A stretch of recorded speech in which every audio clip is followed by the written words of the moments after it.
Dear student, आज हम के क्लास 8 मैथ्स के एक्सरसाइज 2.2 में क्वेश्चन नंबर 1, 2 और 3 सारे सॉल्व करेंगे। क्वेश्चन नंबर 1 में क्या है, पार्ट 2 और पार्ट 4, यानी जो E1 पार्ट है वो मैं सॉल्व करूँगा और जो आर्ट पार्ट है वो आप खुद सॉल्व कर सकते हैं।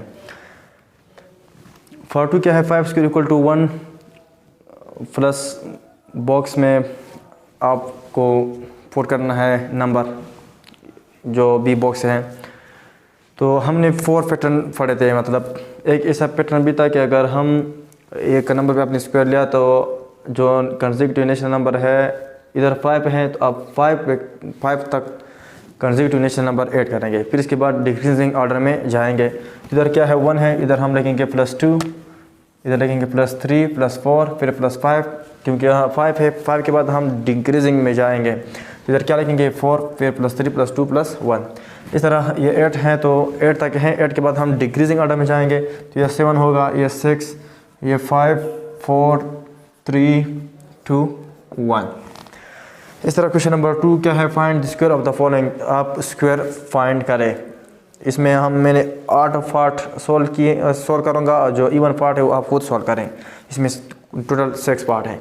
तो पार्ट 1 में क्या है, पार्ट 1 में है 17। इसके हम क्या फाइंड करते हैं, स्क्वायर। तो हम टेकिंग स्क्वायर मतलब है कि टेकिंग पावर 2, स्क्वायर का मतलब है पावर 2। इधर हम लगेंगे 17 स्क्वायर। अब 17 का मतलब है कि 17 को 2 टाइम मल्टीप्लाई करो, तो 17 मल्टीप्लाई बाई 17। और हमने ये पढ़ा है कि 17 मल्टीप्लाई बाई 17 इक्वल टू 289। इन बहरहाल मैं इसको सोल्व करता हूँ। 17 मल्टीप्लाई बाई 17, 7 मल्टीप्लाई बाई 7 49, 7 1 ज़र 7, 7 + 4 11, 0 1 + 7।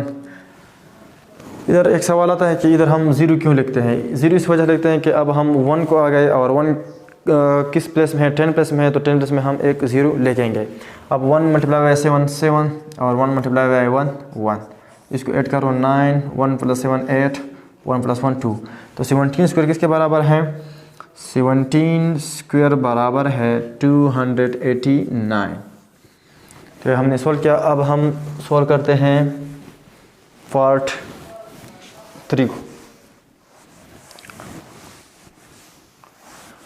पार्ट 3 का हम स्क्वायर किस तरह फाइंड करेंगे।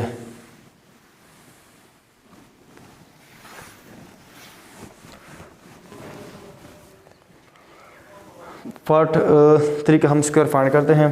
तो 101 फिर स्क्वायर लिखेंगे, इसका मतलब है 101 मल्टीप्लाई बाई 101। इसका मतलब है कि 101 multiply by 101, 1 multiply by 1, 1 multiply by 0 0, 1 multiply by 1 1, फिर 0 multiply by 1 0, 0 multiply by 0 0, 0 multiply by 1 0, फिर 2 0 लिखेंगे। फिर इसके बाद 1 multiply by 1 1, 1 multiply by 0 0, 1 multiply by 1 1। तो इसको हम आफ्टर मल्टीप्लिकेशन हम क्या करते हैं, एडिशन करते हैं। तो ये होगा 1 0 2 0 1। तो ये इसके क्या है, स्क्वायर है। स्क्वायर का मतलब क्या है, पावर 2। मतलब एक नंबर अपने साथ जब 2 दफ़ा मल्टीप्लाई होता है तो इसको हम कहते हैं स्क्वायर। अब है 700, 700 का हम स्क्वायर फाइंड करते हैं, तो टेकिंग स्क्वायर। इसका मतलब यह है कि मैं डायरेक्ट भी इसको सोल्व कर सकता हूँ कि यहाँ 2 0 है और स्क्वायर जब लेते हैं तो 4 0 बन जाएगा। और ये 7 स्क्वायर का मतलब है 49। 7 को 2 टाइम मल्टीप्लाई करो तो 49 आता है। तो इसका क्या है, स्क्वायर है। ये आप इसको इस तरह मल्टीप्लाई कर सकते हैं। और मतलब है कि ये 0 है, लिख लो 7 0 0 7 0 0, 7 7 ज़र 49। ये भी क्या है, इसका स्क्वायर है।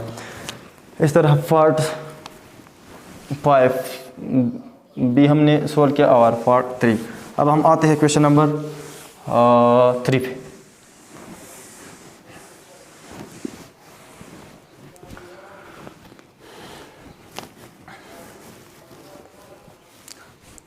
Question number 3, in the following identify the numbers which are perfect square। Perfect square हमने पढ़ा है कि जब हम इंटीजर पे, ज़रा -2 इंटीजर है, इस पे हम पावर 2 ले तो इससे एक आंसर आएगा -2 multiply by -2 which is equal to minus multiply by minus. जब दो साइन आपस में सेम साइन मल्टीप्लाई होते हैं तो इसका रिजल्ट प्लस आता है, तो ये प्लस हो जाएगा 2 2 ज़र 4, या इसको हम सिर्फ 4 रख सकते हैं।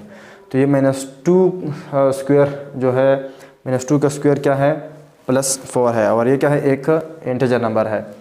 मतलब जब दो इंटीजर को आपस में सेम इंटीजर को मल्टीप्लाई करते हैं, इसका जो रिज़ल्ट आता है उसको हम कहते हैं स्क्वायर। लेकिन ये कौन सा स्क्वायर है, परफेक्ट स्क्वायर। परफेक्ट स्क्वायर में हमेशा इंटीजर नंबर इस्तेमाल होता है। इस तरह तो 1.5 मल्टीप्लाई बाय 1.5 आता है 225।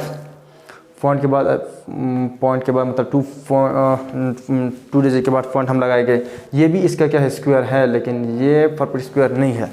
परफेक्ट स्क्वायर में हमेशा इंटीजर नंबर इस्तेमाल होंगे। तो अब इसमें है कि परफेक्ट में कौन से नंबर परफेक्ट स्क्वायर हैं। फिर हमने मुख्तलिफ मतलब है कि प्रॉपर्टी भी पढ़े थे। तो in the following identify the numbers which are perfect square. सबसे पहले है पार्ट 1 है 700। फर्स्ट पार्ट क्या है, 700 है। हमने ये कहा था अगर कोई एक नंबर परफेक्ट स्क्वायर हो या स्क्वायर हो, तो अगर उसके एंड में 0 हो तो उसके एंड में हमेशा 0 क्या होंगे, इवन नंबर ऑफ डिजिट हो, इवन नंबर ऑफ 0 होंगे। यहाँ मतलब क्या है, 2 0 हैं, ये तो ठीक है, लेकिन साथ में ये जो है ये स्क्वायर नहीं है, 7 स्क्वायर नहीं है। 7 को हम स्क्वायर फॉर्म में नहीं ले सकते, तो इस वजह से ये हमारे पास क्या परफेक्ट स्क्वायर नहीं है, परफेक्ट स्क्वायर नहीं है। इस तरह 2 है, तो 2 हमारे पास क्या है, 1600। अब इधर तो ठीक है, मतलब कि 0 है और नंबर ऑफ 0 क्या है, इवन है। अब 16 का जो 16 आया स्क्वायर नंबर है, बिल्कुल 16 को हम लिख सकते हैं 4 स्क्वायर में। तो ये जो 1600 है ये हमारे पास क्या है, परफेक्ट स्क्वायर नंबर है। मतलब ये है कि अगर हम 40 को 40 के साथ मल्टीप्लाई करें तो 1600 आता है, तो ये ठीक है, ये परफेक्ट स्क्वायर है। ये है 64 को 64,000। अब ये 64 क्या है, इसको हम ले सकते हैं 8 स्क्वायर। लेकिन यह जो है हमने पढ़ा है कि जब कोई नंबर परफेक्ट स्क्वायर हो तो अगर उसमें एंड में 0 हो तो ये जो 0 है, ये 0 का जो तादाद होगा वो इवन नंबर होगा। यहाँ क्या है, 3 0 है, तो इस वजह से ये हमारे पास क्या है, परफेक्ट स्क्वायर नहीं है, परफेक्ट स्क्वायर नहीं है। इस तरह अगर हम 4 के आ जाए तो इधर भी 81 को हम लिख सकते हैं 9 स्क्वायर।